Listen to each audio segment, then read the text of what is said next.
Welcome to the Slop Farm. Enjoy the video. In this video, I will show you how to make a simple paper helicopter. First, let's gather our materials. You will need one sheet of paper, preferably cardstock for better flight, a pair of scissors, a ruler, and a pencil. Also, grab a stapler and one paper clip. Having these items ready will make the construction process smooth and enjoyable. Now let's prepare the main body and rotor blades. Take your paper and cut a rectangular strip, approximately 2 inches wide and 8 inches long. Next, fold this strip in half lengthwise, creating a clear central crease. Carefully cut along this crease from one end, stopping about 2 inches before the other end.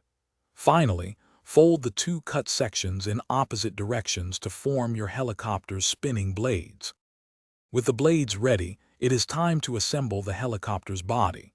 Take the uncut end of your paper strip and fold it upwards by about 1 inch.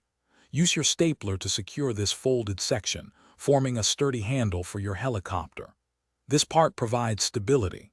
Lastly, attach one paper clip to the very bottom of the handle. This adds crucial weight for a smooth, controlled descent. Your paper helicopter is now complete. To test it, hold it high above your head and simply drop it. Observe how it spins as it falls.